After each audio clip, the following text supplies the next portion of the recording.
I'm going to read to you something called meritorious manumission. This explains why Ice Cube was vilified and Stacey Abrams was glorified, right? This will explain the differential. So meritorious manumission, what this is in Black Labor, White Wealth, a book written by Dr. Claude Anderson. You can go to powernomics.com if you want to get a copy of this book. He says meritorious manumission was the legal act of freeing a slave for good deeds as defined by the national public policy. Meritorious manumission could be granted to a slave who distinguished himself by saving the life of the white master, inventing a new medicine, or snitching on fellow slaves. This was a destructive weapon in the slaveholder's arsenal and a powerful component of the public policy.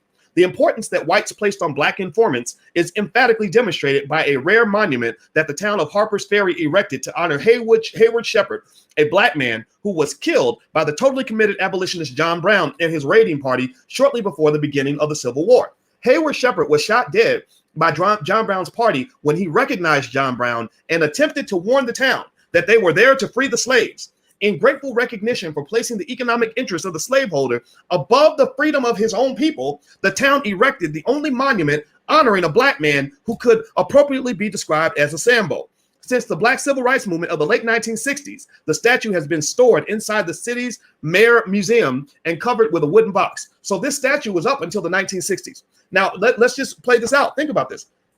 The slaves were trying to revolt. John Brown had gathered some people that were ready to get the slaves off the plantation and help them to be free, right? Hayward Shepherd is a black man now who goes and warns. He identifies so much with the master that he goes to warn white people that somebody has come to free the black people.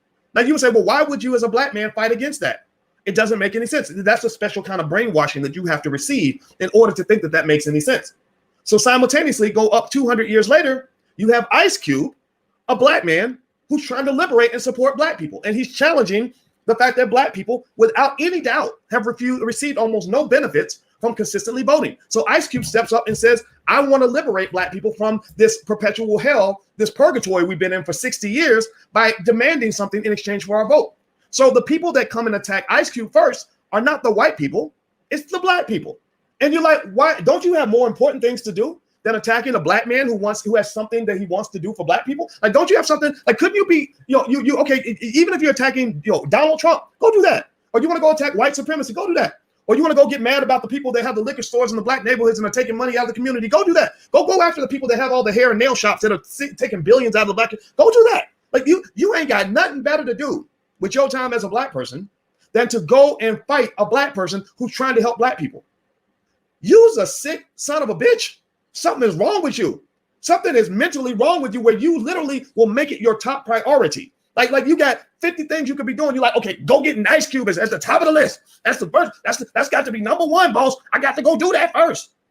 Seriously, even if you don't agree with him, you could just shut the fuck up and sit to the side and leave it alone.